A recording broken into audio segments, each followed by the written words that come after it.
Hi, and welcome to Chop Chat Cook. I'm Joanne, and today I'm here with Sherri and Jodi from So Cake Toowoomba. That's right, we're up in Toowoomba. Today we're going to talk about keeping your skills current.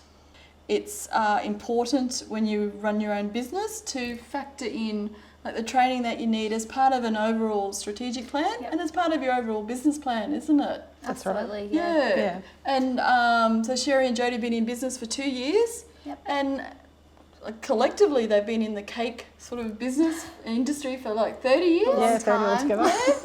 And so tell us a little bit about how you met. Yeah, Sherri and I were working together for another wedding cake decorator. Yep. And we got along really well, and she decided she was retiring, so we thought, why not keep this going? And we decided to go into business together. Yeah. And it's almost 2.5 years now. Yeah, 2.5 years, yeah. Yeah, it's going well. Yeah, getting busier and busier. Yeah. And Sherri is ganaching, is that Yeah, it? just Can you say ganaching, yep. Ganaching, Mississippi chocolate cake. Mississippi chocolate cake, which looks amazing and smells really great as well. Okay, so in terms of like training, what sort of training have you done, Jodi? Like, as a way of, advancing your skills, keeping them up to date? Yeah, definitely. Like in the early years, it was, I found the one-on-one training and in-person training was the best because you could get that more hands-on help. And then as we sort of skilled ourselves from there, we could go on to things like online learning and books. We're famous for having too many cake decorating books between the two of us. And from there, more online classes have become more popular in the last half a decade. So that's been really great to have that so accessible to us. Makes it much more flexible, doesn't it, when it's online? Yeah, and cheaper as well. Yeah, we build that into part of our business costs as well. We subscribe to a few of those and keep up with the latest trends, for our clients. Yeah, utilising that technology because, late at night if you can't sleep, you can always get on the internet and find something to watch or, get a new idea for a cake design. Yeah. Yeah, and sometimes it's even just, taking a few different skills we've learned in different places and then creating something new out of it as well. Yeah, I know, that's interesting. Then on the other side as well, you've done lots of training yourself, like teaching other people to decorate like cakes. Yeah, and that was something definitely in those middle years of the kids when hubby wasn't working away. That was definitely a really great experience and passing on the knowledge, and I got a lot of joy out of that. That's my teacher. She passed away many years ago now, and that was one of the things she always said was, it's no point in having knowledge if you can't pass it on. And I really enjoyed that, and travelled, met a lot of great people doing that, and and now, hubby's working away again, so it's something I need to be home for the family, but it's definitely a skill I can always go back to. Yeah, no, that's great.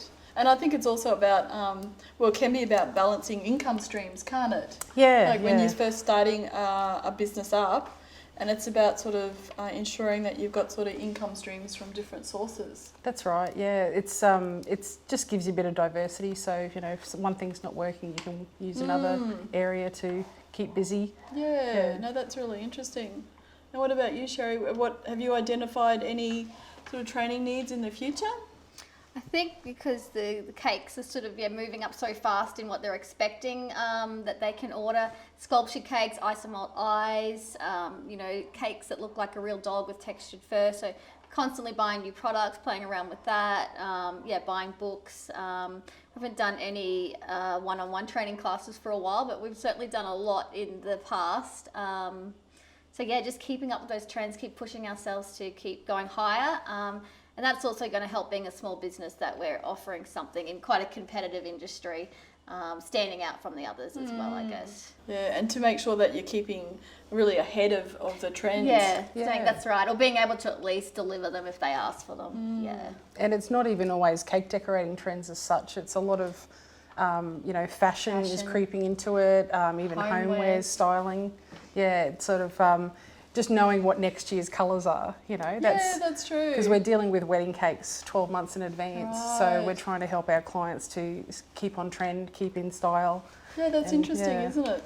And the other thing we were talking about as well is that it's that balance, isn't it, between making sure that your skills are always being upgraded, staying current there, and then balancing that with childcare costs as well. Yeah, that's right. Because if circumstances change, then you've still got your skills and they're up to date. So you're able to make adjustments. That's it, and that's probably one of the hardest things is for sometimes people wonder why cakes are so expensive, and it's like aside from the regular things like the high quality ingredients and things like that. That's right. It's also those other costs. Those other costs. Yeah.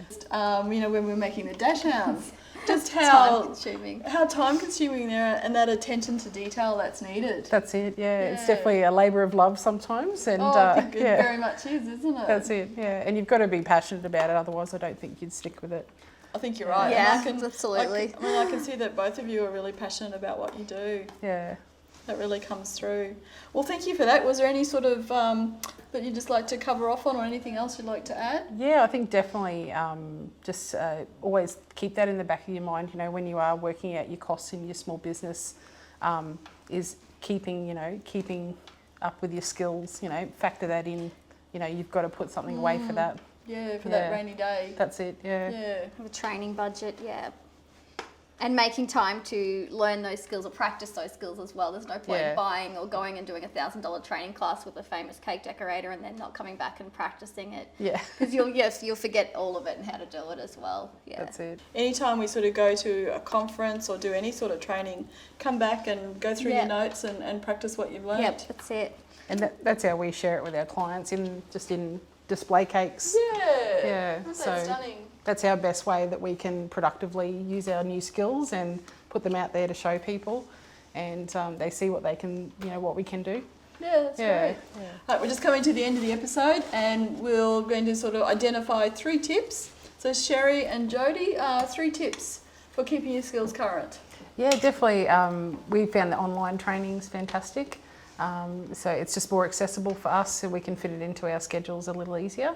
And just expanding that into other areas sometimes, like floristry, fashion.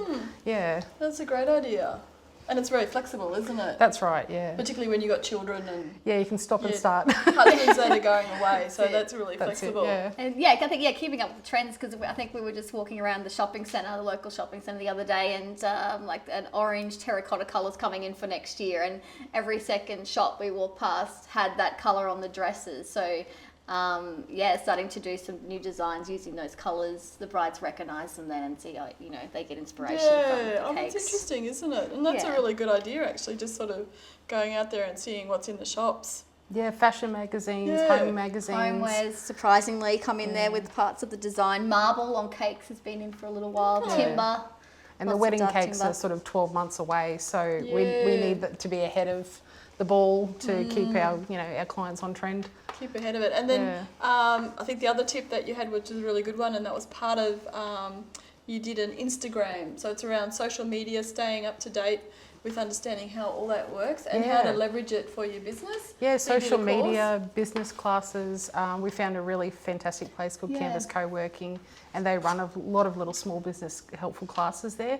And they had a specific one on Instagram, so we went and did that and learnt about it, how the algorithms work, what the right way to use it is, so we're not wasting our time.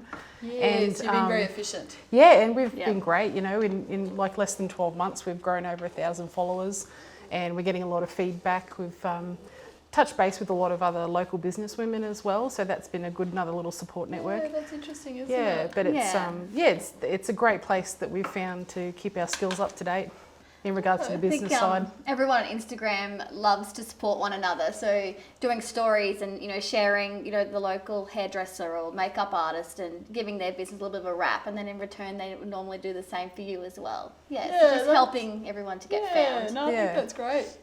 Well, thank you both very much. No worries. Until next time.